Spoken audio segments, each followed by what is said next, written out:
My mistake last time was this thing auto focuses. Do you hear it? Move but close forward and back for me. Listen. You move close to me. Do you hear it? Now move back.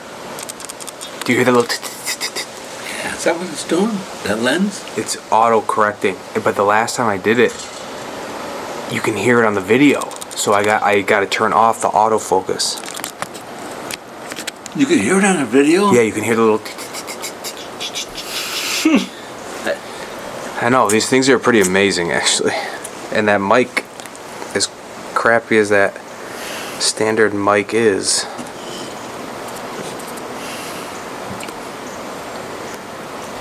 you know what, I don't love this. I don't love this angle.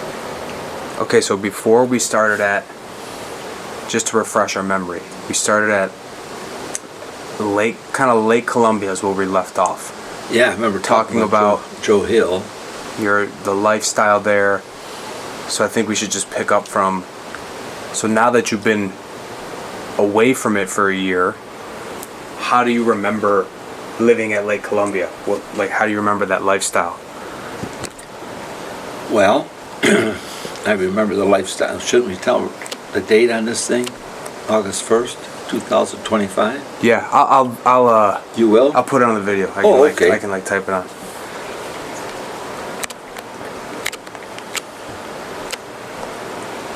Yeah, so now that you look back at it, how do you remember that life? Well, it seemed to me, I was there for 33 years, and the last 6 years I was living alone as my wife passed away from pancreatic cancer in January of 2019. It was lonesome living at the lake by myself, but I was never bored. I used to enjoy my mornings. Just the sunrise at the lake and the sparkle on the water. It looks like diamonds. I really miss that. But it flew by for me. I was busy in the summer and... Yeah, what were your favorite parts about living at Lake Columbia? Well, one, I had a lot of frontage for a lake lot. Most of my neighbors had 67 feet wide. I had 82 feet. And we had good sandy gravel bottom. And the favorite parts, I would say, is when we had a gathering for my youngest daughter Lori. Her birthday was on June 30th, and it was ideal for celebrating in the summer. Right, like 4th of July. Yeah. Yeah. And we used to have a lot of company back then. I mean, Lynn had her Canadian friends come over, and your mom and dad had some of their friends, Marty and Amy Merck, and who's the other one that always came over with them? Amy Harris? That's it, John and Amy Harris, neighbors of Lori and Bill. So that was always fun, except it was a lot of work because, you know, it's my place, and I made it a point that, you know, I have to have things ready. And especially with Pat, too, getting things ready. Well, she enjoyed the company. She worked her buns off getting everything ready because we always had a good meal. You know, it wasn't just burgers and chips. It was Polish kapusta, which is a style of the Polish people fix half cabbage, half sauerkraut. And I don't remember the recipe totally, but I know it involved butter, it involved mushrooms, but that was a big hit. One of the things I remember one time, we had a party for Lori at my place, and we had, I went to Kentucky Fried Chicken and got 2 boxes of chicken, and we had hot dogs, we had brats, and when Lynn made Joe's beans back then, and coleslaw, and Grandma made the Polish cabbage, kapusta. Well, usually, since it was my place, I usually wound up eating last. That's your memory of it? Oh man, yeah, especially that one, because she had a real good batch of cabbage. And as everybody ate, or were eating, it was my turn to eat. I looked at the cabbage bowl that Pat had the kapusta in was empty. So I took it into the house, and I said, "Hey, honey, we're out of kapusta. You got any left for me?" Honey, she said, "Honey, no, it's all gone." I says, "What?" She says, "All those people love that damn cabbage. They went through it like crazy. There's nothing left for you." Man, was I disappointed. Oh, man. They ate the hell out of it. Of course, a couple months later, she made another batch for me, and so it was all right. But I just remember that particular time. I was really hungry, and I made sure everybody had food, and then it was my turn to eat. Turned around, so the one I really wanted was gone. Well, because my recollection of those like summers, there was just a lot of people on the boat. We had a lot of people there. On the raft 15 out there. On the average, we had 15 people there.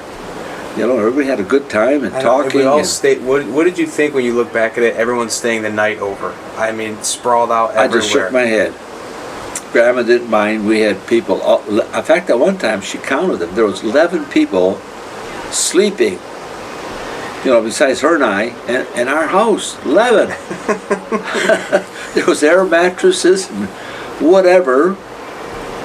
In fact, at one time, Brooke had a bunch of her friends over, and I couldn't put them up, so I got permission that they could put a couple of tents in an empty field next between me and John and Linda Dale. Oh, did they really do that? I didn't. Yeah, well, they would. You know how it goes, though. You know, yeah, they put a tent up, but guess what? They want to come over and watch TV. They want to come over, shower. They wanted to come over, use the bathroom. I just shook my head and told my wife, never again. I mean, we had, I don't know how many people, 17, 18 people. And 11 of them stayed overnight. Of course, with my family, you know, Lynn and Yeah, Joe. but how do you, so when you look back at that, you look back at that fondly, you know? I look at, oh yeah, that was the best thing we ever bought. I remember when I sold my Oscoda lake home, and one of the reasons was because I was at the time 55 years old, and we were talking about retirement, and my dear wife says, "No, I'm not want to go to Oscoda." She said, "I'm sorry, but she says it's Too far a bunch out, of drunks up there in the wintertime. You know, it's nice in the summer because you guys came over and we had a lot of fun and never had a bad time. Did a lot of work, you know. We had a mucky bottom, and we had to order sand, and everybody was wheeling sand, and you know, but Oh, really? Up in Oscoda, you had to wheel the sand in there? yeah, but like I say, after a year or so, the sand just assimilates with the other black muck. That's what nobody liked, including. Oh, so you, like what? So my dad, I sold Joe and me, basically. had to buy sand and wheel it in, and yeah, because Kenny back then didn't come up much then, you know, to visit in the summer. But that was a good investment. You know, I made 40,000 clear when I sold it. I already had it on 6 years, and I made some good money. What was the address of it? Do you remember? All I remember is on West Cedar Lake Road, Oscoda. Yeah, Cedar Lake Road, Oscoda, Michigan. And we loved the place. It had a cute layout. The Grandma loved the house. It was like shaped in a big L, and part of the L faced the whole water. Kitchen, living room, dining room, everything was facing the water, and we loved it. But as time went on, and we were talking about retirement, we decided that, you know, she didn't want to come up there, and I don't blame her, because in wintertime, you know, she didn't snowmobile. She used to ski a little bit way back, but she was not no outdoor person, although she loved winter with her fireplace and her TV and her Diet Pepsi. And so anyway, we sold that in October at a good profit, put the money in the bank, because we didn't need it at that time. That was, what, 1988, I think. But then we started talking. The idea is, in fact, I was pushing that idea. I grew up on a farm. I called it a farm. My grandpa's farm, 40 acres. And I hated summers because there was nobody there at the time. I grew up in the 40s, early 50s, but me and my brother. The only time we had company is when my cousins come over, Cebulas come over. Other than that, none of the Olander kids ever came over. You know, I was closer with Cebulas than the Olanders. So I told her, you know, my dream was to live on the water. And I said, we got enough savings now that I'd like to pick up something. She said, well, where are you going to go? I says, well, there's a place called Irish Hills, which was an hour. How do you remember hearing about Irish Hills? Was it just kind of the talk of Michigan, you know, like southeast, central Michigan? One of my lieutenant friends, John Asper, had retired after 26 years, and he bought a home over there. And he invited us up to come over for, you know, cookout. And my wife and I did. We found that he was not on the water, but he was off US 12 at Sand Lake. Well, we kind of liked that area. So a little while after that, that was in the summer, that fall, I told my wife, I said, you know, we ought to go and look around a little bit, you know, see what kind of property, what kind of prices there are. And I talked to my buddy John Asper, and he says, yeah, he said, there's quite a few lakes there, but he says one of the better lakes is called Lake Columbia, but he said it's really pricey. It had a real good reputation. So one day I got off early from work at noon. I only worked a half a day, and Pat and I and my brother Ed and his wife Mary Ann took a ride to the Irish Hills to look for property. And we looked at 2 different lakes. What was the other lake you looked at? Well, one was Dewey Lake off of 12 in 50. It wasn't bad, but it was small and, you know, didn't grab us. Grandma always had the idea that whether it's furniture or place to live, it's got to grab you. In other words, you got to be relaxed and it's got to appeal to you. So we looked at that one. Then we looked over right in Lake Somerset. Then we looked at what's the other lake right by Somerset? Oh, I can't think of it, darn it. But none of those, they had nice houses there, but we didn't like the lakes. Then finally we went over to Lake Columbia, and we said, gee, this is kind of nice. Because we liked a big lake. And Lake Columbia was big. It was over a mile long, over a mile in some spots, half a mile in some spots wide. And we kind of zeroed in on that place. Well, we looked at a couple places, and it just didn't do any good. Well, right after New Year's of 1989, the lady called me up. She said, we got a couple of new houses on the market, Mr. Olander, within your price range. Well, our price range was $125,000 at that time, 1989. And one thing I learned, lake property was more than a suburban lot house property. Because I sold my house for $94,000, and everything we looked at in Trenton. In Trenton. Yeah. When the time came, I sold it.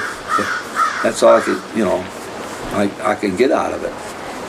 And we looked at a couple houses on Lake Columbia in the fall, but like I say, January, this real estate lady called me up and said, we got a couple new listings. So I asked your mom and your dad if they wanted to take a ride up there in the afternoon one day and look at some property. Well, we went over there, and one of the houses that was in our range, I think it was like $129,000, we couldn't get into it. The lady called me and said it, you know, it was available for, just went up, but she didn't have a key to get in the house. And I remember your dad crawling on the porch. Really? I've never heard that. Yeah. You know where it was? You know where Stump Bay was? Mm-hmm. It was back in there. Like there was Stump Bay here, and then right next to it, going into Stump Bay on the right, there's a little bay there. Yes. with Yep. 3 houses, while the one in the middle came up for sale. And we looked at it, and the lady said, well, I can get a key, you know, if you want to come back. And we talked about it, and your mom and dad didn't like it, and naturally I didn't like it, neither did Pat. We said, no, that's too bad. We wanted to see the inside. And she said, hold it. She said, there's another that came on the market, but it needs some work. I said, well, where's that one at? She said, that's on the northwest corner of the lake, and it's on Castlewood Drive. And Castlewood is like a peninsula street. It's only, 20-some homes on the whole area. This one came up, and it's on the main lake. So that's another thing we learned. Property on the lake, there's three prices. One, main lake, which is a little pricier. Second, with the bay lots, they were cheaper again. And then if you really want to get cheap, you buy a canal lot. So that was the 3 type of. Why are the bay lots cheaper? I feel like the bay that you lived on was on the other side. Well, because one thing. They're so calm and nice. One thing, there was no wake zone. Where. Right. Larry Isn't that lived. good? No. I mean, if you want to get out of your place, you don't want to Putts go for right. 10 minutes at 4 miles an hour. That's one of the things I thought about. I said, I don't like that. But then when she took us to see the house on the main lake on Castlewood, it kind of grabbed us. The front was all brick, the sides were partial brick, the back, which is the front of the lake, was brick, and we liked the shape of it. It was like a kind of a modern shape compared to some of the other houses we looked at. Well, we went in, and the people that owned it were strictly summer people. All they had was a bed and clothes in a closet, and a kitchen table, refrigerator with beer in it, and that's about it. Really? So it was pretty bare? It was pretty bare, but what it was none of the rooms were painted. It's like where the builder puts primer, and they left it and sold it that way. And at that time, they wanted $170,000 for it, and part of the price was of the big lot. Because on that street, it was the only house that had 82 feet. Everybody else had 72 or 67, like my neighbors. So, God, yeah, in hindsight, you guys lucked out, huh? I got him down to 150. We negotiated, and he wouldn't come down any lower. So, actually, it cost me $145,000 cash. The other $5,000, the 2 people who listed it, they split and paid for that other. I can see a boat going in the window. Oh, the reflection? Yeah, I was looking. Anyway, they wanted to get a sale, so they said they would, because I wasn't budging at 145, and he wasn't budging at 150. So we put we liked it. The day we saw it in January, your dad wasn't there, but your mom was. It was me, Grandma, and your mom looking at this place. And we said, gee, it's got possibilities, Had it right on the main lake, beautiful lot, sand and gravel bottom, no more muck. And I said, we had to put an offer, and that's what happened. Put an offer in, and it came up to 145, and we wouldn't go no more. We figured that's our budget, And he wouldn't come below 150. So she said, well, and at that time we booked a vacation, 10 days at Fort Myers Beach. The first 2 nights we stayed at Naples at the Holiday Inn, and then we went to Fort Myers Beach.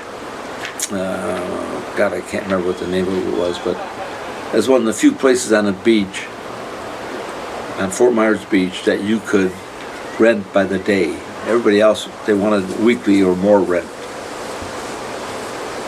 So, as we were flying, I remember that particular day, I think it was on a Saturday morning. We were flying from Detroit, her and I, to to Fort Myers Airport, RSW, I remember that. And we started talking about the house, because we gave the lady a check for $1,000. If this guy came down, we were going to buy the house. So we were talking about it, and Grandma said, well, what do you think? I said, I don't know. I said, I like the location, I like the house. It's going to need some work.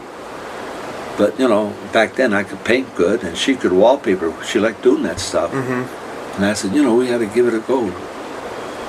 She said, what happens if we don't like it? I said, hey, if we don't like it, we'll sell it.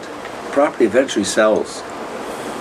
So sure enough, we went down to Naples, Florida, and I get a phone call. 10 seconds.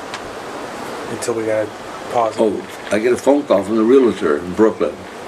Say, Mr. Olander, we think we can switch. Okay, we're good. And I was all excited. With Grandma, she wasn't a risk taker. She was very conservative. I was too, to a point, but there's a point when you overcome that. And I wanted that property. So when she said that they're going to accept the 145, but they're going to make the difference up for my commission that they earned selling it, I said, very good. And she said, I remember Grandma was very concerned whether we were making a mistake, like over our head. I said, listen. Oh, really? You remember her? Oh, yeah. She was kind of, concerned that we won't be able to make the payments and it's not going to work out. You want a weed drink? I'm drinking. Oh, shit. And anyway, I said, listen, it's a nice place. They accepted our offer, and we had $1,000 down for good faith. And I said, after we get back from my vacation, we'll go through the details and see what we can do. And I said, if it doesn't work out, if you're not happy and I'm not happy, we'll turn around and sell it. This was in January. Well, we worked things out. I went to the bank. I had to get a mortgage again, and we were free of that. But I had I had like $94,000 from my house that we sold, plus we saved another $50,000. So how much was your mortgage, do you remember? It wasn't that bad. It was like 23. Oh, that's not, yeah. No, 23,000. And I told her, I said, we could swing this, And the funny thing is, the bank in Brooklyn was owned by some farmers from, where was that? Right off of 50. I can't think of the damn town. But anyway, when I went to apply and filled the loan out, the loaning committee were concerned about giving me the money because I just retired and they weren't sure, I could handle it. So they said, well, would you write a letter to the board and tell them what your intentions are? And I was pretty good back then at letter writing, so I wrote a letter saying that who I was and that we had this amount of money, $50,000 in savings in the bank, plus we're going to sell our house. And I said, we can handle a mortgage of $23,000, And so $23,000. I wonder what that was equivalent back in the late 80s. Oh my God, it was 89. Yeah, so that was probably at least double. So that's like $50,000 now.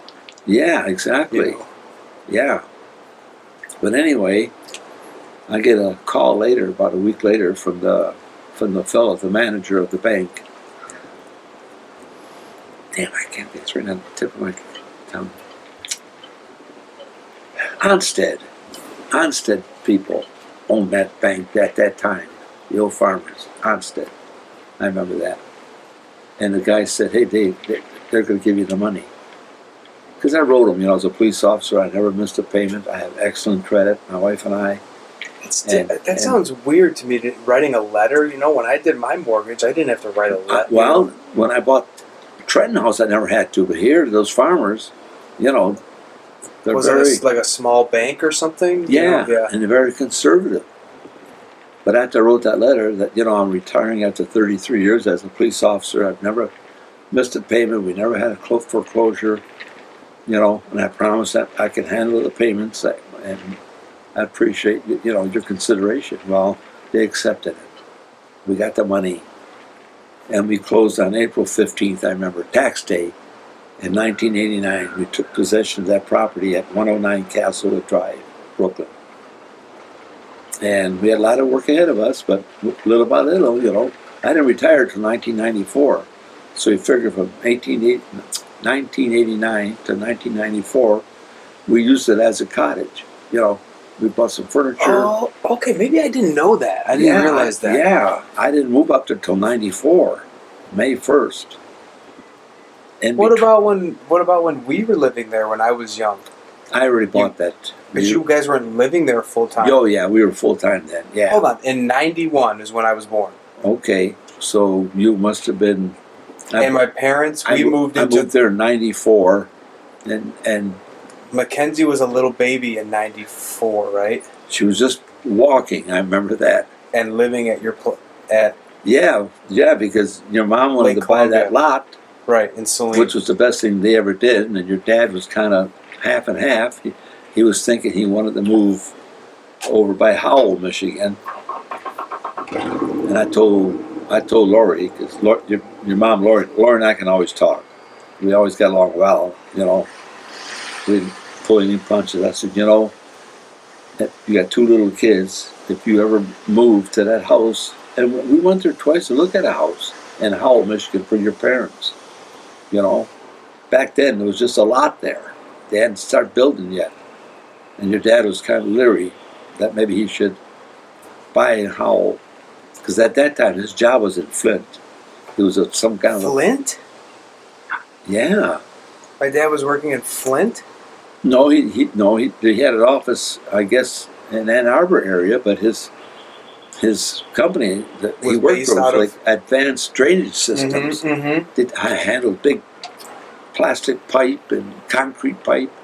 He was working for that company. I remember that. And they were based in Flint. And they were based in Flint, and he was thinking if he, bought a house in Howell, it was only like a 20-mile drive, But we didn't put no pressure on him. But I told your mom on the side, I said, Lori, you got a beautiful lot here on Sand Lake Hill. It's a full acre. And I said, you've got a small lake over there. It's just a beautiful area. You guys ought to reconsider about that, moving to Howell. Well, I guess she won because they bought that lot. And so, do you remember you and Pat, you and Grandma, talking about my parents moving in with you guys in Lake Columbia? When Yeah, we were your building mom and dad house? asked. Well, they also asked for if we could help them out because they needed so much money for the builder, and they didn't have that kind of savings. But I had just retired and I had the money in the bank, so I think I loaned your mom $15,000. Just on a note, no interest, just Right. pay us when you get some money. Well, they were very good at that because every month we got a check from your mom and dad for eliminating that $15,000, and after a couple of years, we were paid up. But it gave them the opportunity to have that lot and to build the place, which you grew up in, you and Mackenzie. So, what was your memories about my dad and mom living with you guys in Lake Columbia? It was good. Your dad was busy all the time, and your mom was, I can't remember. I thought Working part-time at the... She was working part-time in Saline Hospital. Yeah. That was the nearest to us, or Jackson, but she... Oh, so she was driving to Saline from... Yeah, and she worked like afternoons, his shift, And then your dad was there, and Grandma was there to watch you and Mackenzie. But I remember in that year, must have been, I can't remember exactly, 90... So I was... 94 maybe, or 95, they moved in with us for 7 months while they were building your house. And I remember at that time, you were just a little cute little shaver. A lot of fun. I always read the stories at night, Grandma too, for, going to bed. And you were no problem with that. You just sit there and big eyes listen to the stories. But I remember when I came back from deer hunting that year, like November 20th, uh, I got in like 5 o'clock in the evening. November's dark anyway, Oh, yeah. 5:30. So I come home, I remember, and put my stuff away. Then your mom said, "Dad, I want you to sit on the steps on the main living room." She said, "I'm going to show you something." I said, "Okay." So I sat there, and little Mackenzie was just, I didn't know at the time, but she just started to walk. So Mackenzie and your mom went over by the fireplace. You remember my house? I had a big room there. Family room was big with a fireplace. So she said, "Okay, walk to Grandpa." And all of a sudden, little Mackenzie wobbly. She walked all over about 15 feet, right to me. I said, "Oh my God, you're walking now. You're a big girl, big old smile. Just good memories, Yeah. But we had no trouble with them. And the two kids, you and her, told that you guys were ready to move in Saline. And like I say, that's how life goes. You help each other out, and Right. it was fantastic. And I got off track there somewhere.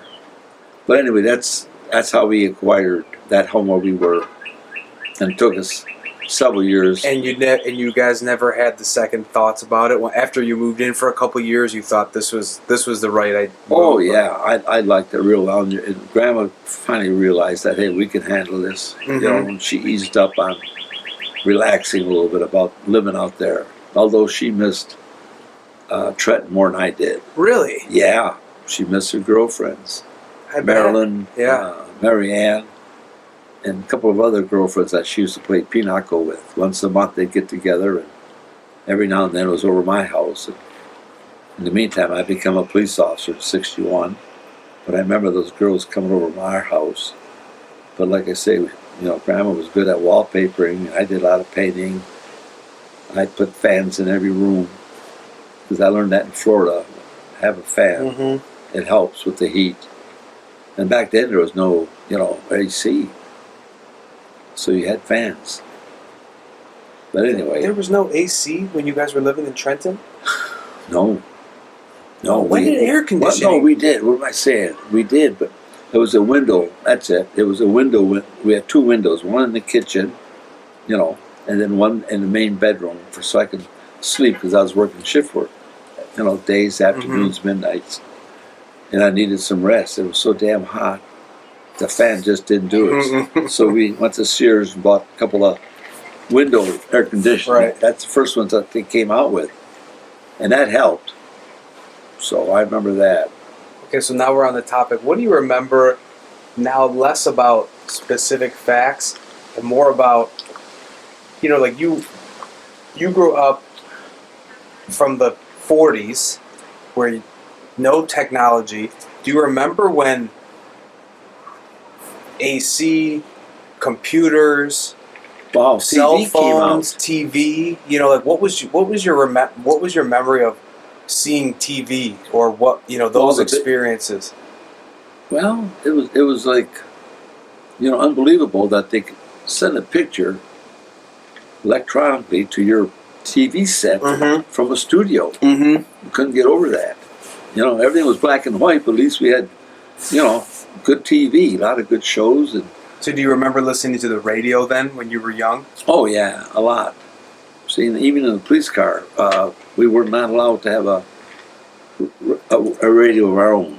It was strictly police radio. Oh, really? Yeah.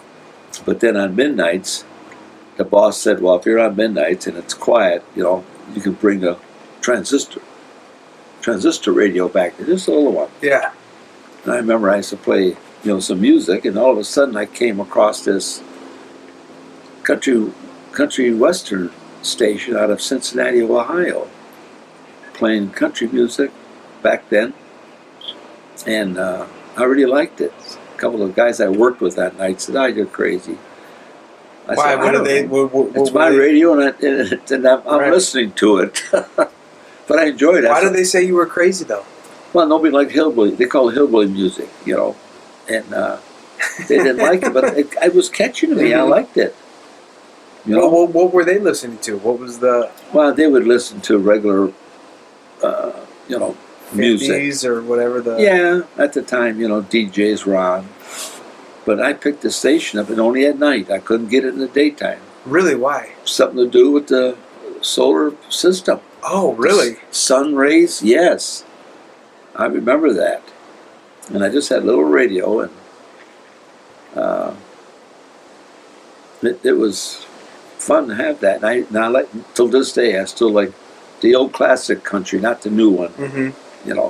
But the old songs, the old artists, Mhm. I really liked it. Mm-hmm. In fact, my new girlfriend, Audrey, now, she's getting to like it because I like it. And I said, it's good music. And she started getting used to it, other than her music. Mm-hmm. So what is then? What was now? We'll just go all over the place. What was your memories then of being a police officer? Did you ever feel, wow, this is a hard job, No. or No. I No. I don't know how long I could No, do this. the hard job was when I come out of the high school, I could type well. And I all my tests, when I took civil service tests, they all showed that I was more clerical than mechanical. So I followed that line. So I got a job in an office. It was not a lot of money, $80 a week or something. But I mean, it's enough for me to get a car, on my own. To live, yeah. Because my mother and dad would, especially my dad, he was tight. I had to do it on myself, so I saved it. I think, Oh, really? Your parents didn't help you out with? no. No. I was living there, and I'd give my mom some money, for my keep, because they were just trying to get by. When too. did you move out then? When I got married to your grandma. 22, 21? No, I got married in 6/1/57, June 1st, 57. So how old were you? We got married. I was 23 when I moved 23. out. And grandma was in June 19, but in September she turned 20. Wow, so you got... So we got an apartment in Wyandotte. It was $90 a month. And we were happy, So now I want to hear about... What? You were living at home in your early 20s. So I lived at home Yeah. till I got married and moved out. And Ed was living there too? No, Ed was totally in the different Navy? from me. He didn't want to go to college, so he joined the Air Force at 18 years old. And he was 2 years younger than me. So when he joined at 18, I was 20. And him and I were never very close anyway. I mean, we were brothers, but we were not close brothers. Like your mom and Lynn are close. Right. And Kenny, those three are close. Ed and I didn't have that relationship for some reason. But he went in the Air Force for 4 years, and in 1956, I got drafted, and I went in the Navy for 3 years. So 1956, I must have been 21, I think. So actually, And you were living at home while you were doing that. I went on an aircraft carrier for a short period of time. And then they found out I could type. I was able to type 65 words a minute without a mistake. So when the officers saw that, my record, 65 words a minute? yeah, I was good at gosh. it. Yeah, and the officer saw that. He says, "Wait, we don't need him here on that aircraft carrier on the flight line. We got some." So you were working on the flight line before that? Before that, yeah. Did I tell you that story where I froze? No. Hey. Oh yeah. We got time. Keep Didn't going. I tell you that? No. When I was in the Navy, I was on the Okay. So line where was the? So you were on an aircraft carrier? for a while. Where was the aircraft carrier? It came out of they shipped me. They flew me to Norfolk, Virginia, So how long were you in Norfolk, Virginia for? Just a period of maybe a week for orientation. Okay. And then I went on this aircraft carrier. It was a small carrier, fast. It could do 42 miles an hour, and that's unbelievable. Burning diesel fuel. And I got assigned to that, and I was on the flight line. Well, they found out I could type, so I don't know. I was only on there a little over a month. So you went to Virginia. They found out you could type. Yep, and they put me on an aircraft carrier. Back to where? It was called CVA 36, Lady. CVA, CV stood for aircraft carrier, A stood for attack. It was considered a small attack carrier, with the Where was that at? airplanes. Well, I got assigned to the Atlantic Fleet. There was, in the Navy, Okay, get back to it.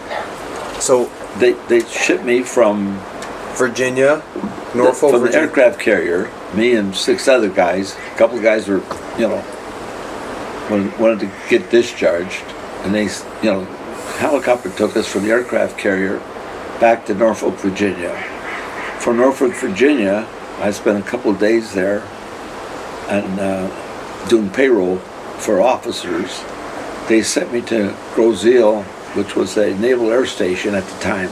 Okay, so Virginia to Grosseille. Yes. And Grosseille had a base there, a Navy They had a base, and they had no fighter planes. All they had was what they call anti-submarine planes. It was a fast twin-engine airplane built with sonar, and at one time the German submarines were coming into New York and North Carolina. We never knew it. I didn't know that when I was in the service until I got out. I found out that a couple of times I went with those guys. That's what they were doing. You went where? I went to Atlantic Ocean over the Hudson River, and they patrolled. You were riding. I was in an aircraft at the time. What happened is, when I went to Naval Air Station Grosseille, they put me back on the flight line. And one of the things that was crazy in my career is, I didn't know much about it. They didn't give me any training. Well, they gave me a fire extinguisher, and most of the planes were twin engine. And I was on the left side of the aircraft, in the back. And this senior guy, I thought his name was Weems, W-E-E-M-S. He was like first class. I was just a seaman at that time, seaman third class. Mm-hmm. And he said, "Hey, Olander, here's a fire extinguisher. If that engine catches on fire, just throw this lever over and go put it out." Well, guess what? About the third plane that we were watching, take off, the damn thing, I heard pow, like a backfired, and the engine caught fire, and I froze. I stood there looking at it, didn't know what the hell to do. And you were 20 at the time? I was 23. Okay. And the senior guy run up there and says, "Give me that damn thing under." He took it. They're big, not a little one, a big fire extinguisher. He took that and put the fire out. So that was like your real first experience. And boy, I was scared shitless at that time, because I didn't know what the hell to do. I never had no training on this thing. All he told me is, if you got to use it, there's like a lever. It's down, and you turn it over, it's ready to fire. And I just froze. Next thing you know, I wound up in an office. But I had a good job because I worked with officer records. There was me. What the hell was that? Big boat engine revving up. And what was that noise though? Did it hit something? I don't know. Do you hear that noise? Yeah. I can't tell. Christ, there's noise and somebody screamed. What the hell? I didn't hear somebody scream. No? I thought I did. Those hearing aids, maybe you're hearing stuff I'm not hearing. Your hearing's better than mine. Shit. Aids. Anyway, I wound up working with officer records. That's how I flew a lot. Follow me? So you, Because I was they signed me to Naval Air. Now they don't have those stations anymore because of the, money and everything changed in government. so you got Virginia after Yeah. a week to Grozeal, Naval Air Station Grozeal. and then but for your work there, you flew out to New York. And that's how I got married. I got married in the Navy on my leave in June 157. Well, I went in October of 56, So when did you join the Navy officially? 1955. And how old were you when you joined? I was 19. I was a reservist. And you were in there for 4 years. No, I was in there 1 year and I got activated for 3. So a reserve for a year. Yes, and then I got active duty for 3 years, and that's where I got What benefits. year? What was the active duty? I had to what stay was- with the regular Navy. So you were living there.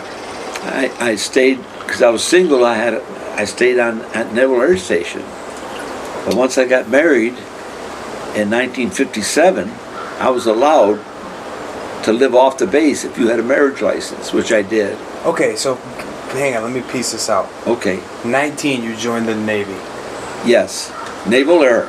Naval Air. Right. Reserve. So that you were still living at home.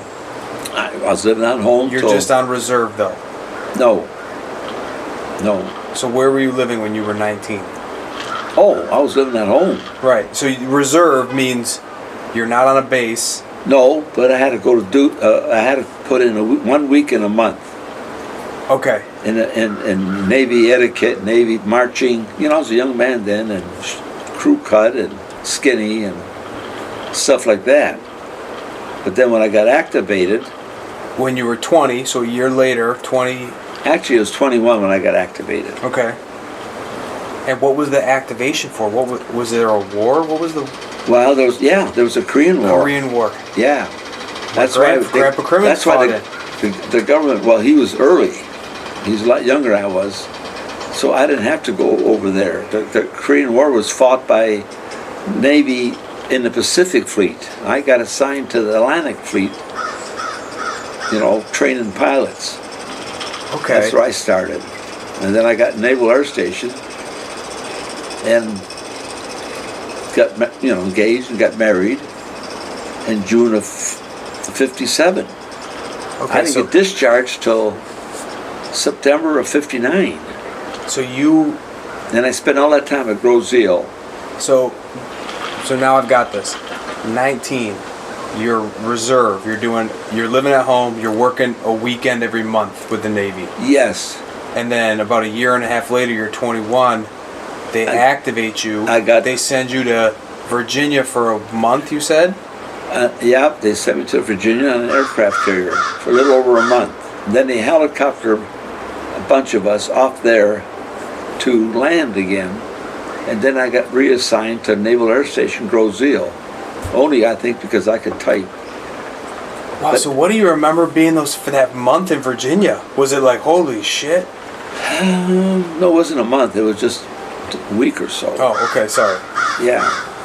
Yeah, it was strange because I didn't know anybody, but they tell you when the mess hall, they call it a mess hall, it's the kitchen. When it's open, be there, They don't watch it. They tell you stuff to do, and they don't watch it. You do it. And I never had a problem. Not a lot of guys, but there was 2 or 3 that screwed up and were, written up and had to do extra duty and that. But I never had that. When they told me to be there at 1 o'clock or 4:30 for mess hall to eat, because you ate in shifts. Some ate at 4:30, some ate at 5, 5:36. That was it. So you got 3 chances to eat. But I never had a problem with it. Okay. So then. But I was Back to Grozeal. back to Grozeal. And so what was your active duty look? So you were living on the Grozeal Air Base When I was single, I lived on Grozeal. for 3 years or for a couple years? No, not that long. 2 years? Well, no, I went in I went in 1957. No, 56 I went in. In October of 56 I got drafted, active duty. That's what it is. So I was on a Navy base till I got married. At 23. At June 1957. At 23, Grandma, Pat, and I got married. Okay, so what was your... And then they let me live off the base. What was your time like on the base, do you remember, in Grozil? Yeah, I remember. It was, again... boring? Like what? It was, well, in the Navy is like the Air Force, it's totally different than the Army, infantry. We had jobs to do. I was assigned to a job. And let's see, when I first went there, I was on the line. Then I got transferred to the office. And I was there till I retired. Not retired, discharged. When did you get discharged? I got discharged on Kenny's birthday, September 6, 1959. So you worked so for from you worked on 56 to 59, I was in the Navy active duty for 3 years. And so that you're just doing clerical work on Grozil. That's all I did. But like I say, when I got my, because you're there 5 days, 6 days a week, and I worked with some of those officers, and I got to know a couple of them, and they said, hey, we're going to Buffalo, New York to pick up some parts. You want to take a ride? Hell yeah. So I told my senior officer, his name was Arthur Desjardins from Bay City, Michigan, was my boss. Another enlisted man. And he said, yeah, go ahead. So, we only went for several hours. One of the things, these pilots had to fly so many hours. I can't remember how many right now. 4 hours a month to be qualified. And your guy said cool for you to go along on the ride? Yeah. Yeah, he said, go ahead. I was not going. A couple of times I got overnight, but usually we went there and turned around and came back because the pilots had their hours in. That's the reason they were flying. You had to keep up with your skills. Yeah, to keep up with their skills as a pilot. And I remember the one of the best ones I had was, it was on a Sunday morning. We left Grozil about 6 in the morning, and about 7:30 we're flying over the Hudson River on a Sunday morning over New York, going to Atlantic Ocean for a maneuver with these pilots. And I remember looking out that window, and he'd come down pretty low. They can only go so far, but it was close enough to see, cabs and that. But on a Sunday morning, New York was dead. It was beautiful. Was it quiet? You have that memory in your mind? Oh yeah, that trip there for sure. Was that an eye opener? Was that the first time you've been on a plane? No, not the first time. The first time on a plane, I just went to, where did I go? I think I just went for a ride. These pilots had to get their hours in, And they would just say, hey, come along. Yeah, they have a flight, what they call flight plan. Like like now when you fly, they have a file a flight plan. And he said, hey, we got room for you, because what those airplanes consisted of, a pilot and co-pilot, and 5 enlisted men. One was a senior guy, and I don't know what we did. Of course, like I say, what we did is watch the plane when we landed at a strange airport, and we make sure that it was gassed up, and we stayed there overnight. Someone got stayed overnight. That sounds kind of fun, when you think about it. If you're used to the routine of Grozil. Yeah, and I remember my first plane ride. I went in the airplane with the crew and 2 pilots, and I remember I never flew before. Nobody in my family ever flew before. This was 1956. Hang on, before you go, I think more than 3 years. No kidding? Wow, I forgot. Yeah, maybe 4 or 5. But this thing has held up. It's just been. It was expensive at first. Yeah, but look, how it's held up for 8 years. Yeah, there you go. I take it out on the water. I'm rough on it, and I'm really whatever. Very fortunate. Okay, so. Anyway, I was telling you about my first airplane ride. Yes. I get in an airplane. It was, like I say, I was part of a 5-man crew. I was a pilot, co-pilot. We left Grozil. And we went up over Lake Erie to fly, so these pilots would get their time in. they had to have so much flight time to get their extra pay. Mm-hmm. So I remember the feeling like you do now commercial. You know, you can hear that engine rev I up. bet you it was so much louder back then And too. all of a sudden, yeah. Plus the cabins back then were not pressurized. Yeah. We couldn't fly over 10,000 because you couldn't breathe. So all the pilots would fly around 9,000 feet. We couldn't go no higher. You know, because back Right. then in the 50s, they're just working on compressing air into the airplane. Wow, So that's a wild It experience, is isn't wild. it? Yeah. Oh, nobody ever flew before. I said, oh my God, I'm going to fly. And I remember the same thing like now. You go faster, and all of a sudden, your weightlessness, you're lifting up. I said, oh my God, we're flying. I look out the window, holy shit, it's Lake Erie down there, and I'm flying with Really? So that was your memory? with the like Navy. That was my first, wide-eyed and first flight, yes. I remember that distinctly. Then we flew all the way down Lake Erie and over Ohio and Pennsylvania and came back in real smooth. You know, those guys were good. But anyway, that was my first awesome. ride. Yeah. But after that, I got involved with the officer records. I could, go one. So what was that job actually like? What were you typing, and what was the records you had to do? I typed like schedules, who's flying where, when the schedule is, to be there for them to be there, and then who the flight crew was. So you were privy to all that information. You were, Yeah, because I was pretty cool. I could type, and I was quiet. They liked me, and not everybody. A couple of pilots were stuck up because they could fly, but most of those guys were nice. Really, they were down to earth. Really? So you remember some jerk guys? Yeah, I remember a couple of assholes. Real strict and polished and not very friendly. Mhm. But the guys the two that I liked real well were nice officers. I mean, really good. So what was your time like? So you lived at the barracks, so you were in a bunk bed, like bunk arrangement. Yeah, there was a lower and upper. So you lived in a bunk for like a year and a half. Yeah, till I got married. Yeah. I went in October, and I didn't get married till June. How was that lifestyle though? Living in a bunk. Guys snore, but you get used to it. But it's strange because you're by yourself. You don't know anybody. You didn't make close friends there though. I did after a while. But But the first one I went in there, it was it felt strange. Undressing and showering with 5 other guys in a goddamn shower. I mean, I wasn't used to that. Yeah. But I'll tell you one thing, I never had a cold meal in the Navy.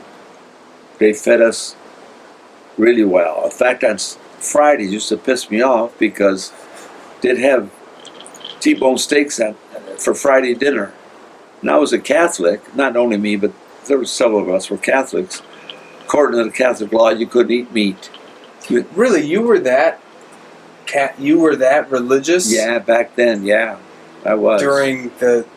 Yeah. Oh, I didn't know that. Yeah, but that's the first time I told your dad and your mom that when I was in the Navy, when I left that home, I never heard the word scallops. Never. When I was in the Navy, I heard it because on Friday, you had a choice of fried fish or scallops. Once in a while, they'd have shrimp, but mostly scallops. Those are great. I know, but I never had them before. Yeah, was it But I got foreign used to to you? No, I used to put a little ketchup on them, and I was young and I ate a lot, and I ate the hell out of them. But I always took fish too. But I used to get pissed because my buddy over there was having a steak, T-bone, and I'm eating fish. I don't know. Sometimes I like scallops. I would rather have good scallops than steak. Sometimes. Well, Kenny used to like them real well. Yeah. Okay, great. But anyway, it was interesting. But then when I got married and I showed her my wedding marriage license, they let me live off the base. So you were dating Patricia Mazurek Yes. during when you lived on the base. Yes. And but I could only see her certain times because one day out of 8, I had to stay overnight at the base. I couldn't leave. I had duty. one day a week you had to stay overnight there. Yes. But you didn't have to stay over. No, I had to. When you were married, Even then, You had to stay one night a week. Okay. Yeah, that was my assignment. I used to, because all the barracks are made out of wood, and they were always, the Navy was always worried about fires, so they always had two of us stay up at night. But you only worked 4-hour Really? shifts, but you better stay up because if they catch you sleeping, Did you ever doze off? a little bit. But I caught myself and I start walking around and got some cold water because one of my buddies got caught sleeping. He wound up in a damn kitchen, KP duty, peeling potatoes all day. He come in, he's so pissed off. He said, "Man, I'll never sleep again." Peeling potatoes all day. All day long, he's cleaning. I ain't kidding you. That's what he told me. He sat there with a neighbor cleaning And potatoes. a knife and just get to work. Don't ask questions. And I never got that. But when I felt tired and drowsy, Ben, I made sure I got up and put water on my face because for 4 hours you got to stay awake, and you never know when. And what was it, like midnight to 4 a.m. or yes, 2 a.m. and to 6 4 a.m. to 8. Yeah. Oh, that's a tough shift. Oh man, you got to stay awake, especially about 2 o'clock in the morning. You want to sleep and all hell too. You got to stay awake. Yeah. Okay, so you were dating Graham Yep. during Yeah. that time. So you won't. I So met her on a weekend. I saw her in school. Way back, 53. It's the year I graduated. And she was graduating in 55. Well, in 53 I met her. And I walked her home. She lived about a mile from school. And I walked her home. I said, "Can I walk do you you home?" remember what street she lived on? Oh yeah, 12th Street in Alkali in Wow. Wyandotte. 12th Street? Which is the north side of Wyandotte. Okay. Yeah, 12th and Alkali, Alkai. But anyway, Alkali. Interesting. we 12th. dated a little bit there, and then I didn't see her no more because she was still in high school, and I was out, and I dated a few other girls that I come across. And one time when I was in the Navy, I was home on a weekend leave, and there was a party in Wyandotte. Well, Wyandotte, the section where I grew up, was a lot of Polish people. Well, there was a big Polish wedding going on. I knew the guy getting married. So I went over there, and who I run into? Patricia Mazurik. She was there at the She wedding was too? there with some girls, and I was just there by myself, talking to a couple of guys I knew from, Mount Carmel, where we both graduated from. And I went over to talk to her. I said, "How you doing?" She says, "Good. How you been?" I said, "Good." She said, "I don't see you around much town anymore." I said, "No, I got drafted in the Navy," and I said, I don't get out that much, to Wyandotte. Because my house was 10 miles from Wyandotte. That's why I got that nickname Farmer, because I lived on the sticks. Was it still technically Wyandotte you lived in? No, technically it was Taylor Township. Okay, so but not a city. Yeah, No. not officially the city. No, it was just a township. Okay. And that's where the Grandpa Cebula's farm was, 40 acres. And then my mother and dad built a house there, which I would never do to my kids. Because Ed and I were just stranded out there. I mean, there was no neighbors to play with. So when you were living on the base in Grosseal, how far away from that? How far away is Grosseal from Wyandotte? Not that far, right? No, 8-9 miles. Yeah. And an apartment that me and Grandma got for, when we got married, we found an apartment on the south side, which is closer to Grosseal, than where she grew up on the north side. And I grew up the other way, west. Mm-hmm. I was west of Wyandotte, So 10 miles. Was it in? So the apartment, was it actually in the city? Was it in kind of a more like a suburb? Was it out on? No, where I grew up. No, not where you grew up. The apartment that you lived with. Oh Grandma at. no, it was in the city. Did you share a unit? It was a The stack people, of units. People that owned it was a Polish couple, and they had they had an apartment upstairs. We had a one big bedroom, big living room, bathroom. What? Where do you want to put the steaks in? You got 9 he's, minutes. He's grilling me. Grilling you. You love to talk. I know that, but I would have a steak too. Anyway, we're in a great vibe right now. yeah. Anyway, her and I lived south of town when we got married. But the deal was. So, I describe remember, the street though. That's what I'm wondering. Was it a busy street? Was it a no, side street? no. There's a side street and a south end. But don't know what the south end is. That's where all the chemical plants were when I was young, along that river. We were only a mile from the river, and every now and then you could smell chemicals. You know, when that wind came in out of the east, because we lived west of the river. Ooh, but the catch was, the catch was that we had to sign a note, nothing official, but that we understood that if Grandma got pregnant, this couple that I was renting from, they didn't want no babies. So was it so describe the building. It was just an two-story big house with a long, probably 15 steps coming up from the, we had our own entrance. Oh, okay. To the side door, and we had an apartment up there. It was very nice, cozy, and the people that below us were older, that owned the place, and they never bought. So the owners, it's like a 2-flat, like the owners were, Yeah, they were at the bottom and we were at the top. So you lived there. And 2 months after we got married, Grandma got sick. I thought she had the flu. Well, guess what? Matt and Lynn was born 9 months later. That changed everything. I bet. It did. So you were still working for the Navy when Lynn was born? Was born. The Navy paid for Lynn, the Navy paid for Kenny. I got discharged the day Kenny was born. Oh, really? That was your discharge look at my day. discharge. I got discharged September 9th,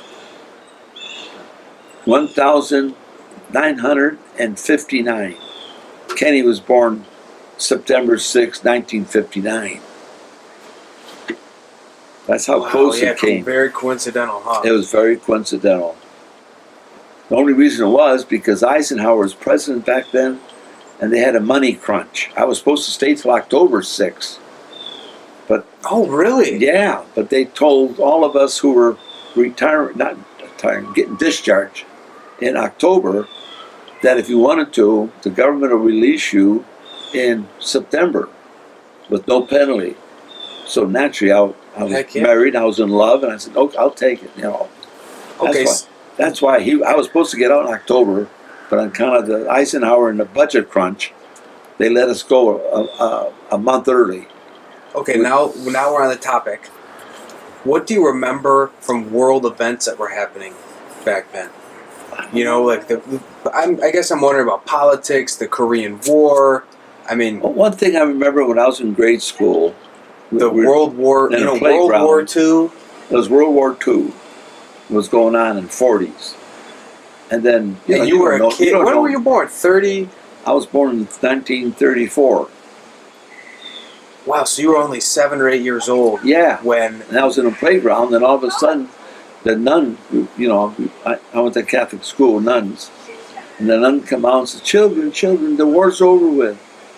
Well, hell, you don't know nothing at 9, 10 years old. But I remember that. Wow, you remember the nun saying that. I remember the nun came out. We were playing on swings, in one of those spin things. Yeah. And she. Wow, you remember it well. I do. That's what my lady friend said. "Damn, you got a good memory." So, but anyway, I remember that. The war was over with Japan. Yeah. I remember that. Cool. So, but when you got older, when you were a teenager, do you remember hearing about the president, the country? Do you remember anything about? Well, you don't care. I mean, the Korean War started. All I know there was a war going on. Really? So you didn't pay much attention to it? And then I know I was eligible for a draft once I graduated from high school, and they were drafting kids into the Army. Were you nervous? Not for a while, but then I found out that I got drafted. I was shook, because I was dating Grandma then, pretty steady, and I didn't want to go away. But it was either. So you got pretty lucky, huh? Then I did, because at that time if you were drafted, and you were not a reservist, you went into the Army. Fort Leonard, Missouri, crawling in the goddamn mud and snakes. No hot meal, you're eating little pellets of food. That's a brutal life. That's Army, brother. And I never had that. Like I say, I never had a cold meal. You know, after a while, I kind of enjoyed it. Yeah. You know, I knew what I was doing. Right. I got promoted twice. Right. Because, you know, I went in at E1. When I got discharged, I was at E5. You know, and each step is more money. Plus, they gave me a little bit more because I was married. That's one thing about the government. They're not all shitty. You know. In fact, at the time, I never thought about going to school or anything. You know what I mean? Okay, so fast forward. Yeah. When the 60s came around, and, you know, Vietnam, right? 1960, let's see. When was the war in Vietnam? No, that wasn't Vietnam then. When was the war in Vietnam? In the 70s? 70s. Yeah, because one of my neighbors, I was already a policeman, and he wanted to be a cop someday. And he went into the service in Vietnam. He never came home. Just a nice kid, really clean cut, good looking. In the 70s, And he wanted to be a police officer, you know. And naturally, every time he saw my police car, hey, Mr. Olinger, how you doing? You know, he got drafted. he got drafted. He went in the Army and never came home. I had tears when I found out that he got killed in Vietnam. Oh. It was a bad war. Bad war. So I wanted to talk more about like the culture and society stuff. So when the 60s happened and the hippies, do you remember having strong opinions about? Well, let me tell you this. I became a police officer because I didn't like my job in the office. It was 9 to 5. When did you officially become a police officer? In 50, 60? 61. 61. Oh, right as the civil rights. October again, 61. Well, I never heard. I started in 61. And back, what was that in New York? The hippie movement started in New York. Woodstock. Yeah. Remember Woodstock? Yes. Do you remember? Hell yeah, I remember that. I remember working afternoons, and me and this kid I was training in 1968, I think, or 7. We stopped a car over by the Detroit River. Kid ran a stop sign, and I was training this kid. So when you train somebody, you know, you go with them. I mean, he was, you know, getting a routine. You ask for driver's license, you know, where you're going, what you did wrong. And I remember there was 4 kids in the car, and I was standing by the passenger door, you know, on the driver's side, but he was talking to the driver, getting his license and that. And I was listening that, you know, that he was doing the right thing because I was training him.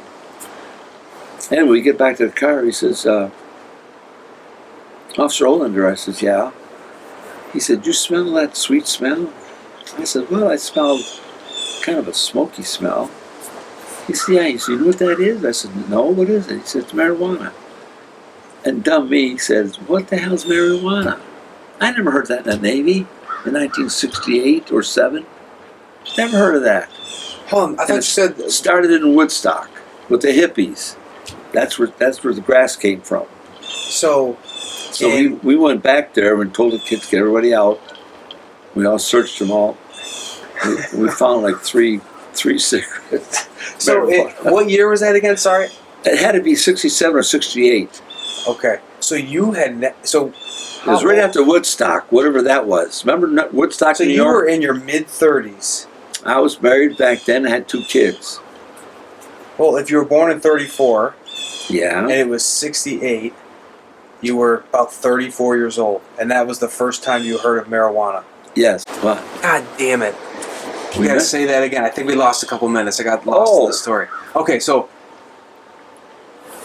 you were in your mid-30s, and that was the first time you smelled weed, marijuana. Yes. And you didn't know, but your trainee knew. He knew, because he'd come out of college and he must have been smoking that stuff. Because he knew what the hell the smell was. I didn't know that at all. I never heard of the word marijuana until 67 or 68. And on account of him, we stopped that car. But you heard of cocaine with the movie stars. Back then, yes. At that time, early 60s, yes.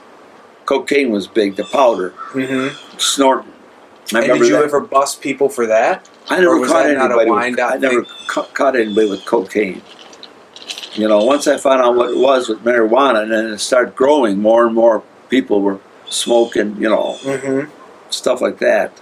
Then I knew what it was and how it smelled. So you pulled over this car with four kids, high school kids, and they had weed sitting marijuana. Well, they were joints. smoking weed in the car because they were off the side street. See, they were not on Jefferson, which is the main drag. They were next to the river on Riverside Drive, smoking in the grass. And then when we stopped them and rolled the window down, the smell came out. And I said, you know, I didn't think much of it. But my buddy come back that I was training. Knew, yeah. He said, Officer Olander, he said, I think they were smoking grass. I said, what the hell's grass? He says, marijuana. Really? So that means that was either 67 or 68, and it all came from Woodstock. So we gotta go. Am I putting these steaks on at 7 o'clock? Throw them on. I'm ready. Give 8 minutes. We got 8 minutes over there. We're in a groove. We're really in a filmmaking interview documentary. This producer here is he's a slave driver. Listen, he was talking to me about the first time he smelled weed in his mid-30s when he busted. He goes, "What is marijuana?" Exactly.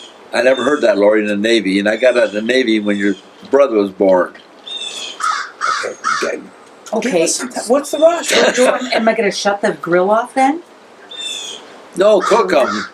They'll stay warm. We're almost done. I'm getting hungry. I'll be 2-3 minutes. We're done. I'll be right there. I want to do it. Okay, so the police force wasn't. They didn't even know. They didn't even know.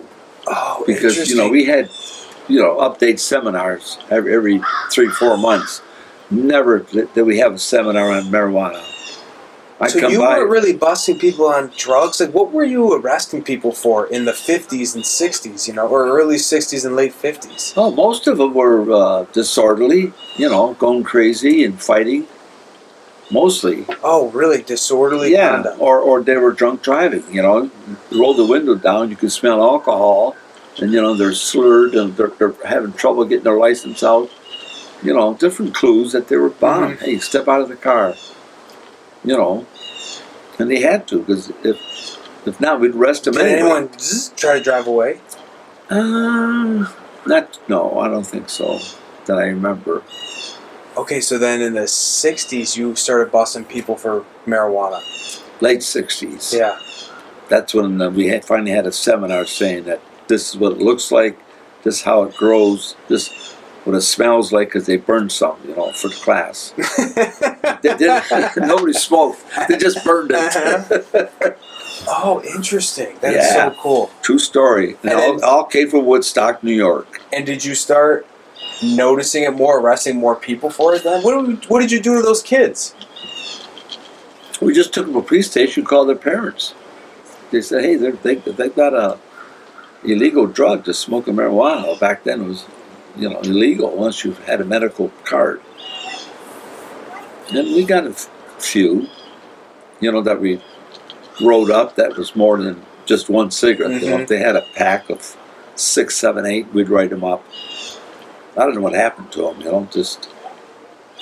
once you write them up, the judge deals with them. Right.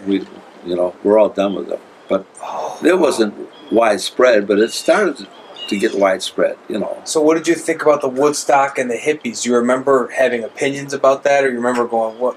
No, I just saw pictures of it. The pictures I saw was masses of, teenagers, early 20, for concerts.